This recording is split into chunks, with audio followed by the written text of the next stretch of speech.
नमस्कार, मैं बलवीर गुजर और आज है 23 अगस्त 2025 वार शनिवार। और आज हम बात करने वाले हैं हरियाणा में जो भी खबरें हैं उन सभी खबरों के बारे में विस्तार से चर्चा करने वाले हैं। जी हाँ, सबसे पहले हम बात करेंगे हरियाणा में मौसम खबरें, यानी कि हरियाणा में क्या हाल है मौसम का, पूरी अपडेट देंगे। उसके बाद हम बात करेंगे सोने चांदी का अपडेट। जी हाँ, यानी कि हरियाणा में सोने का भाव और चांदी का भाव क्या चल रहा है वो पूरी अपडेट आपको देने वाले हैं। फिर हम बात करेंगे पेट्रोल और डीजल की कीमत, यानी कि पेट्रोल का भाव और डीजल का भाव आज क्या रहा है उसके बारे में भी अपडेट देंगे। और फिर हम बात करेंगे सरकारी नौकरियों के बारे में भी अपडेट देंगे, सरकारी योजनाओं के बारे में भी अपडेट देंगे। सीएम सैनी ने कौन कौन सी ऐसी योजनाएं हैं जिनकी घोषणा अभी अभी की है, नई अपडेट, नया सिलसिला हम आपको बताने वाले हैं। और जो भी तमाम छोटी बड़ी खबरें हैं हरियाणा में, जो भी नई घोषणाएं हुई है, जो भी नई अपडेट आई है, उन सभी तमाम अपडेटों के बारे में हम आपको बताने वाले हैं। तो आज ही जुड़िए KDI bulletin Haryana YouTube channel से। चैनल को सब्सक्राइब करिए ताकि समय समय पर आपको ऐसी ही ऑथेंटिक जानकारी देखने को मिल सके। तो चलिए फिर देर न करते हुए वीडियो को शुरू करते हैं और आगे बढ़ते हैं। आइए बात करते हैं आज के पंचांग की। तो भाद्रपद कृष्ण पक्ष की आज अमावस्या है जो कि 11:35 सुबह तक रहेगी। उसके बाद प्रतिपदा तिथि लग जाएगी। और हरियाणा चंडीगढ़ में सूर्योदय व सूर्यास्त कब तक होगा?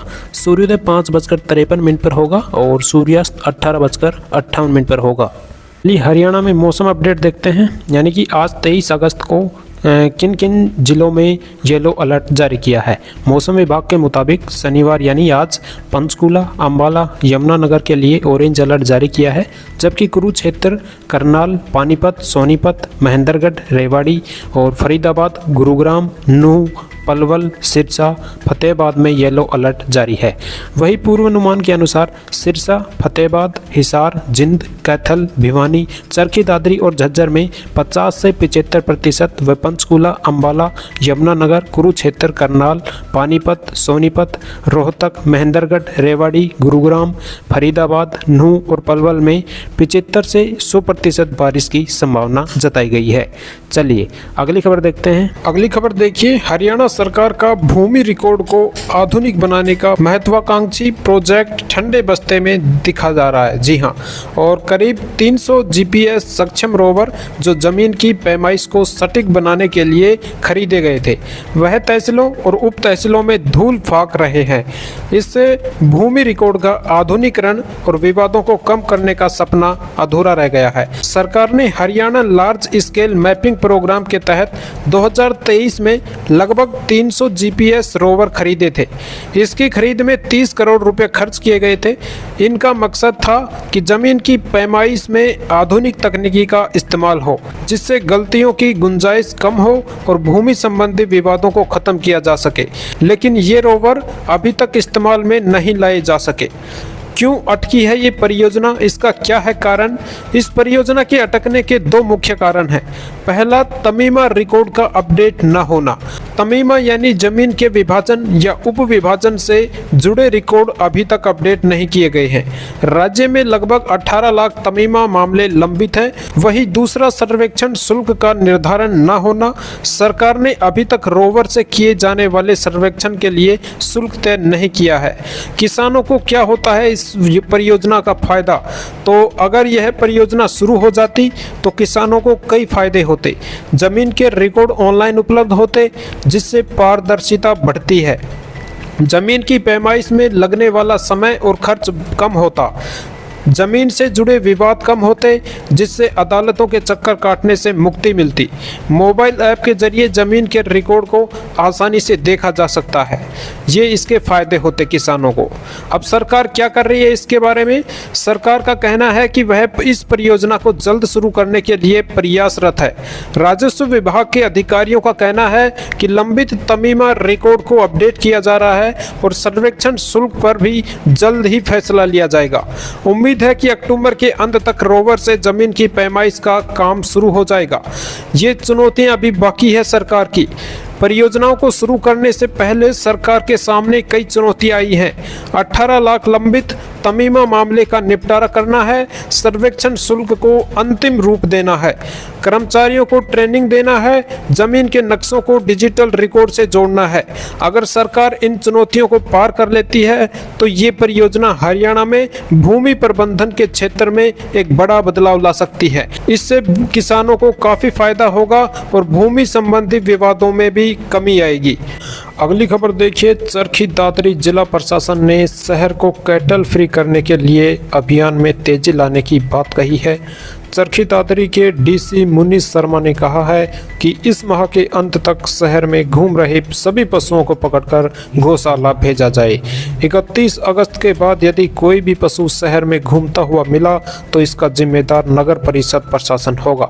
साथ ही उन्होंने शहर में पशु छोड़कर जाने वालों की निगरानी के लिए एंट्री पॉइंटों पर सीसीटीवी कैमरे लगवाने और अवैध पशु डेयरियों पर कार्रवाई करने के निर्देश दिए हैं। जी हाँ, और चरखी दादरी में बेसहारा पशुओं को पकड़ने के लिए नगर परिषद द्वारा टेंडर दिया हुआ है, जिसके तहत एक पशु को पकड़ने के बदले 1400 रुपये निर्धारित किए गए हैं।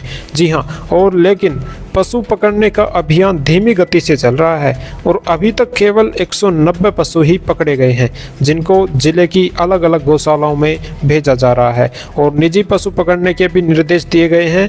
अवैध डेयरियों पर कार्रवाई होगी। उपायुक्त ने नगर परिषद के सचिव को निर्देश दिए कि शहर में अवैध तौर पर संचालित डेयरियों पर कार्रवाई करे और साथ ही गंदगी फैलाने के लिए उन पर जुर्माना भी लगाए। ऐसे डेयरियों पर 50,000 रुपये तक जुर्माना लगाया जा सकता है। उन्होंने स्पष्ट किया है कि डेयरियों के मालिक अवैध रूप से गोबर और गंदगी को कहीं भी डाल रहे हैं, जिसके कारण शिविर व नालियां रुक जाती हैं और उसका नुकसान आम लोगों को उठाना पड़ता है। ऐसे में डेयरियों पर कार्रवाई की जाए। अगली खबर देखिए, गुरुग्राम जिले के सरस्वती एनक्लेव वार्ड नंबर 9 में बुनियादी सुविधाओं की कमी से जनता परेशान है। सड़कों पर बसे रहे शिविर के पानी और पेयजल की कमी से लोगों का जीवन प्रभावित हो रहा है। स्थानीय लोगों के अनुसार गंदे पानी से होकर मंदिर, बाजार और बच्चों को स्कूल जाना पड़ता है।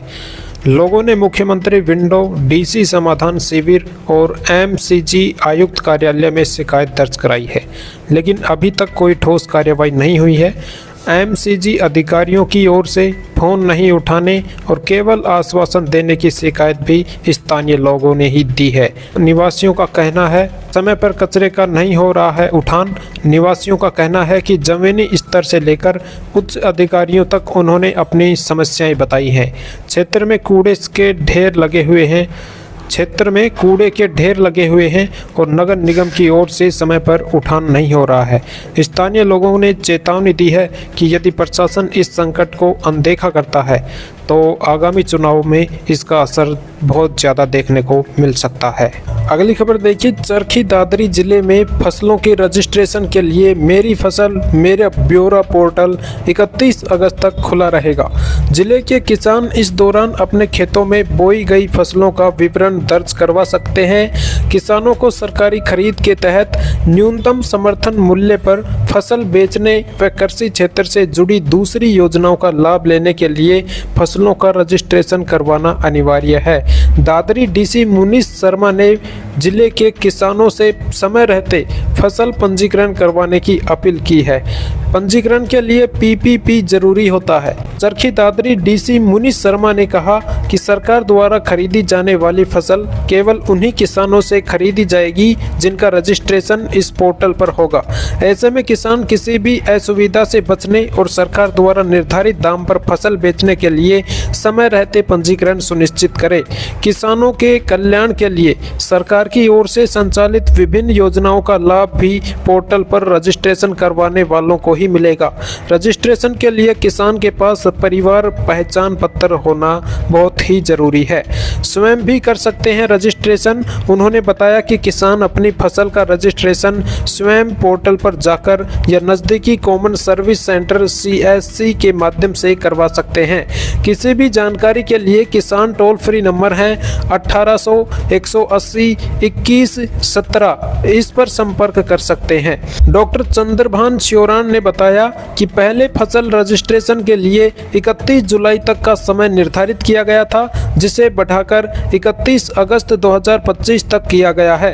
कृषि विभाग द्वारा भी किसानों को फसल पंजीकरण के लिए प्रोत्साहित किया गया और किसान लगातार पंजीकरण करवा रहे हैं। तो आप भी ऐसे अपने पंजीकरण करवा सकते हैं और एमएसपी में बेचने के लिए ये पंजीकरण बहुत ही ज़रूरी है, यानी कि मंडी में एमएसपी पर बेचना बहुत ज़रूरी है, इसके लिए ये पंजीकरण करवाना बहुत ज़रूरी है। ठीक है, चलिए अगली खबर की ओर बढ़ते हैं। अगली खबर देखिए, हरियाणा विधानसभा के मानसून सत्र के पहले दिन भिवानी की लेडी टीचर मनीषा की मौत को लेकर जमकर हंगामा हुआ। कांग्रेस ने मनीषा की मौत और लॉ एंड ऑर्डर को लेकर काम रोको प्रस्ताव दिया था। इस प्रस्ताव पर चर्चा की मांग करते हुए कांग्रेस विधायकों ने सदन में हंगामा शुरू कर दिया। वह बेटी बचाओ बेटी पढ़ाओ के पोस्टर लेकर गुस्से में आ गए और कार्यवाही नहीं चलने दी। इस हंगामे के बीच विधानसभा स्पीकर हरविंद कल्याण को 4 घंटे में 6 बार सदन की कार्यवाही स्थगित करनी पड़ी। अंत में यह प्रस्ताव मंजूर कर लिया गया। इस पर 26 अगस्त को चर्चा होगी। शुक्रवार दोपहर 2 बजे सदन की कार्यवाही करीब 6:15 बजे और सोमवार दोपहर 2 बजे तक के लिए स्थगित कर दिया गया। आज यानी शनिवार 23 अगस्त और रविवार 24 अगस्त को छुट्टी की वजह से सदन नहीं चलेगा। अगली खबर देखिए, रोहतक की गौशाला में दिए ब्लॉक बनाए जाएंगे। जी हाँ, यानी कि 2500 गायों का गोबर इस्तेमाल किया जाएगा, वर्मी कंपोस्टिंग भी होगी और महिलाओं को रोजगार भी मिलेगा। रोहतक के गांव पहरावर स्थित नगर निगम की गौशाला में अब गोबर से दिए और लकड़ी जैसे उत्पाद तैयार किए जाएंगे और बाजार में बेचे भी जाएंगे। इसके लिए गौशाला में मशीन लगाई गई है जिसमें कर्मचारी इन उत्पादों को तैयार करेंगे। लकड़ी जैसे उत्पाद भी गोबर से होंगे तैयार। जी हाँ, और गौशाला में गोबर से दिए व वर्मी कंपोस्टिंग की शुरुआत की गई है। दिया बनाने वाली मशीन नगर निगम की गौशाला को दान के रूप में मिली है। दिए बनाने के इस कार्य से कई महिलाओं को काम मिलेगा और उन्हें आत्मनिर्भर बनाने में सहयोग किया जाएगा। उनके बनाए उत्पाद बाजार में बेचे भी जाएंगे। जी हाँ, और नगर निगम की गौशाला में 2500 गोवंश हैं जिनका करीब 12,000 टन गोबर निकलता है। इस गोबर के निस्तारण पर कार्य शुरू कर दिया गया है। निगम गौशाला में वर्मी कंपोस्टिंग की जा रही है, साथ ही अन्य मशीन लगाकर गोबर से ब्लॉक अर्थात लकड़ी जैसे उत्पाद बनाए जा रहे हैं। गोबर से ब्लॉक लकड़ी जैसे उत्पाद बनाने के लिए एक अतिरिक्त मशीन भी लगाई जाएगी।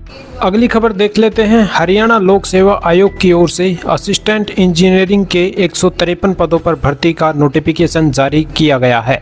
उम्मीदवार ऑफिशियल वेबसाइट hpsc.gov.in पर जाकर आवेदन कर सकते हैं। जी हाँ, इंजीनियरिंग असिस्टेंट का इसमें पोस्ट रहने वाली है। टोटल जो पद है 153 है और इसके जो आवेदन शुरू हैं वो 12 अगस्त 2025 से हैं और इसकी जो लास्ट डेट है वो 1 सितंबर 2025 रहने वाली है। फॉर्म फीस आपकी 1000 रुपये लगेगी, तो आप इसमें आवेदन कर सकते हैं।